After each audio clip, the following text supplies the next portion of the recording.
आप देख रहे हैं डर की जानकारी। तो दोस्तों, यह वीडियो शुरू होती है अब। तो ये बात उन दिनों की है जब मैं कॉलेज का स्टूडेंट था। अपने कॉलेज की ओर से हम सभी कैंप के लिए एक जंगल में गए थे। हल्की ठंड थी, अतः रात में हम सब ने पूरी रात कैंप फायर के साथ डांस करने, गाने आदि का प्रोग्राम तय किया। मुझे और सभी साथियों को कैंप फायर के लिए लकड़ियां इकट्ठी करने का भार सौंपा गया। मैं निकला तो सबके साथ ही, लेकिन जंगल के प्राकृतिक सौंदर्य में भटकता हुआ अकेले बहुत दूर कहीं निकल गया। अचानक आसमान बादलों से भर गया और गरज के साथ बारिश होने लगी। बादलों के लगातार गरजने से मैं पेड़ के नीचे खड़ा रहना मुनासिब न समझ आसपास किसी घर की तलाश में एक दिशा में भागने लगा। मुझे कुछ ही दूरी पर एक लाल ईंटों से बनी शानदार बिल्डिंग नजर आई। बिल्डिंग रोशनी से पूरी नहाई हुई थी और उसमें ढेर सारे लोग हैं, ऐसा दूर से ही लग रहा था। मैं तेजी से भागते हुए उस बिल्डिंग में जा घुसा और सामने से आती हुई एक खूबसूरत नज से टकराते टकराते बचा। नज ने मुझे घूर कर देखते हुए कहा, बहुत अधिक भीग गए हो, सर्दी लग जाएगी। उधर बाईं ओर एक स्टोर रूम है, वहां जाकर जो भी मिले उससे कहना सिस्टर जूलिया ने दूसरे सूखे और साफ कपड़े मुझे देने को कहा है, वह तुम्हें कपड़े दे देगा। मैं हक्का बक्का मुंह फाड़े सिस्टर जूलिया को देखता रहा। मुझे एकदम से यह समझ नहीं आया कि मैं क्या करूं। मेरी स्थिति देखकर सिस्टर जूलिया खिलखिलाकर हंस पड़ी और बोली, पहले तो तुम अपना मुंह बंद करो वरना मुंह में मच्छर घुस जाएंगे, और अब जाकर वैसा ही करो जैसा मैंने कहा है। मैं हल्के से हाँ में सर हिला सिस्टर की बताई दिशा में जाने को मुड़ गया। अभी कुछ 10 कदम ही चला होऊंगा कि मेरे कंधे पर किसी ने हाथ रखा। मैं चौंक कर पीछे मुड़ा और अपने सामने आर्मी की वर्दी में एक युवक को खड़ा मुस्कुराता पाया। मेरे चेहरे पर आश्चर्य का बादल अपना घर बना चुका था, जिसे देखते ही उस युवक को हंसी आ गई। उसने धीमे किंतु दृढ़ स्वर में कहा, मैं कैप्टन विनोद हूँ और यह हमारे देश की आर्मी का हॉस्पिटल है। कैप्टन विनोद की बातों ने मुझे आश्वस्त किया। मैं अब धीरे धीरे सामान्य हो गया और मैंने कैप्टन विनोद को सिस्टर जूलिया की कही बातें बताई। सुनकर कैप्टन विनोद के चेहरे पर रहस्यमयी मुस्कान फैल गई और वे बोले, तो सिस्टर जूलिया से भी मिल चुके? जी, क्या मतलब है आपका? कुछ नहीं, चलो मैं तुम्हें सूखे कपड़े देता हूँ, चेंज कर लो, नहीं तो सच में सर्दी लग जाएगी। और मैं कैप्टन विनोद के पीछे पीछे एक बड़े से कमरे में पहुंच गया। कमरे के चारों ओर हरे रंग के पर्दे लगे हुए थे। एक और एक बड़ा सा बेड पड़ा हुआ था और उसके सामने एक सोफा था। बीच में एक टेबल था जिस पर 2 ग्लास, एक बड़ी बोतल ब्रांडी की और 1 या 2 पत्रिकाएं पड़ी हुई थी। कमरे के एक कोने में एक बड़ी सी अलमारी थी, जिसमें से कैप्टन विनोद ने एक आसमानी रंग का कुर्ता पायजामा निकालकर मुझे दिया और कमरे से लगे बाथरूम की ओर इशारा किया। मैं बाथरूम से कपड़े चेंज कर जैसे ही निकलने लगा, मेरी नज़र बाथरूम की एक दीवार पर पड़ी।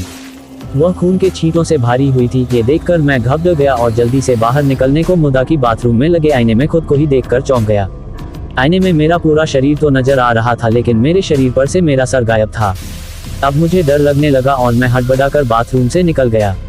मुझे इस तरह बाहर निकलते देख कैप्टन विनोद ने हंसकर पूछा, क्या हुआ?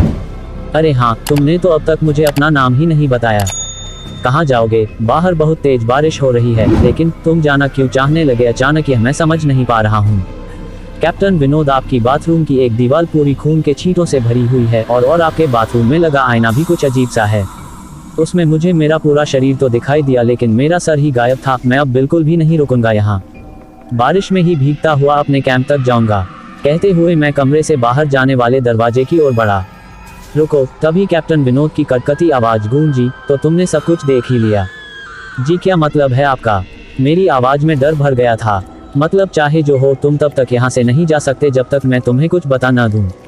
काका, क्या बताना चाहते हैं आप? जो आज तक कोई न जान सका, वह मैं जानकर क्या करूंगा? प्लीज अब मुझे जाने दें, मैं डर से रुआंसा हो गया। नहीं, बिल्कुल भी नहीं, और तुम्हें मुझसे डरने की भी कोई जरूरत नहीं। सैनिक सबकी रक्षा के लिए होते हैं, मैं भी तुम्हारी सुरक्षा ही कर रहा हूँ। कैप्टन विनोद के स्वर में कोमलता थी। आओ मेरे साथ इस सोफे पर बैठ जाओ, मैं तुम्हें एक कहानी सुनाता हूँ। कहानी खत्म होते ही मैं तुम्हें तुम्हारे कैंप तक जीप से छोड़ आऊंगा।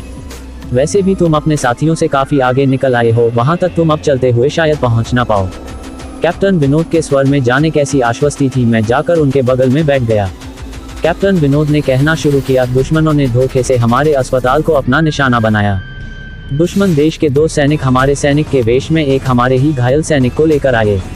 वह घायल था और हमारे देश की सेना ने उसे बहुत ढूंढा, लेकिन नहीं मिला था। शायद साजिश के तहत उसे घायल होते ही घुसपैठियों ने कहीं छुपा दिया था। अचानक अपने खोए सैनिक को अपने हॉस्पिटल में पा सभी खुश हो गए और बिना अधिक पड़ताल किए हॉस्पिटल के गेस्ट रूम में घायल को लेकर आने वाले छद्मवेशधारियों को ठहरने की इजाजत दे दी गई। अभी उस सैनिक का इलाज चल ही रहा था कि जोरों का ब्लास्ट हुआ और पूरा हॉस्पिटल एक पल में खंडहर में तब्दील हो गया। लेकिन हॉस्पिटल तो अपनी शानदार स्थिति में खड़ा है। मेरी बातों को अनसुना कर कैप्टन विनोद ने अपनी बात जारी रखी, कोई नहीं बचा उस ब्लास्ट में। दीवार पर पड़े खून के छींटे भी उसी ब्लास्ट में मारे गए हॉस्पिटल के कर्मचारियों के हैं। हाँ, पर यह हॉस्पिटल तो मुझे खंडहर नहीं दिखता। जवाब में कैप्टन विनोद के चेहरे पर रहस्य भरी मुस्कान फैल गई और उनका चेहरा अजीब से भावों से भर गया। मैं उनके चेहरे को देखकर अंदर से दहल गया। फिर भी मैंने हिम्मत कर पूछा, आप उस ब्लास्ट में भाग कैसे गए? सुनते ही कैप्टन विनोद ठहाका लगाकर हंस पड़े और मुझ पर एक भरपूर नजर डालते हुए कहा, ये कहानी आज से मात्र 10 वर्ष पहले की है और मैं तो आज से 50 वर्ष पहले मर चुका हूँ। इसके आगे उन्होंने क्या कहा मुझे कुछ नहीं मालूम। चेहरे पर गीलेपन का एहसास जब काफी हुआ तो मैं जैसे नींद से जागा। मुझे घेरे हुए मेरे सभी सहपाठी और टीचर खड़े थे। मेरे आंख खोलते ही मेरे सर ने कहा, थैंक गॉड तुम्हें होश आ गया। तो क्या मैं बेहोश था? हाँ, तुम जंगल में जाने कहाँ भटक गए थे? जब सभी लौट आए और तुम नहीं आए तो हम सभी मिलकर तुम्हें ढूंढने निकले। काफी दूर जाने के बाद हमने एक जीप आती दिखाई दी जिसमें एक आर्मी मैन तुम्हें पीछे की सीट पर सुलाए हुए हमारे कैंप को ढूंढते हुए आ रहे थे। उन्होंने हम सबको भी अपनी जीप पर बिठाया और कैंप तक छोड़ा। हमने उन्हें काफी रोकने की कोशिश की लेकिन वे ये कहते हुए चले गए, अभी नहीं रुक सकता, एक जरूरी काम है। जब हमने तुम्हारे बेहोश जाने और उन तक तुम्हारे पहुंचने के बारे में पूछा तो बोले सोमेश ही बताएगा और जो भी बताएगा वह सब अक्षरशः सच होगा। सबकी उत्सुक निगाहें अपनी ओर लगी देख मैंने धीमे स्वर में पूछा, जोड़ क्या उनका नाम कैप्टन विनोद था? सर ने हाँ में सर हिलाया। मैंने सबको उधर चलने को कहा जिधर से सबने जीप आती देखी थी। पहले तो सर तैयार नहीं हुए लेकिन मेरे बहुत कहने पर वे राजी हो गए। सुबह होते ही हम उधर की ओर गए। मैं उस जगह पर पहुंचकर गहरे आश्चर्य में डूब गया। वहां एक अधजला खंडहर था जिसके एक टूटे पत्थर पर लिखा था आर्मी हॉस्पिटल। तो दोस्तों ये कहानी यही समाप्त होती है। दोस्तों अगर आप हमारे चैनल पर पहली बार आए हैं तो चैनल को सब्सक्राइब कर ले क्योंकि हम ऐसे ही वीडियो लाते रहते हैं। तो मिलते हैं कल एक नई स्टोरी के साथ। धन्यवाद।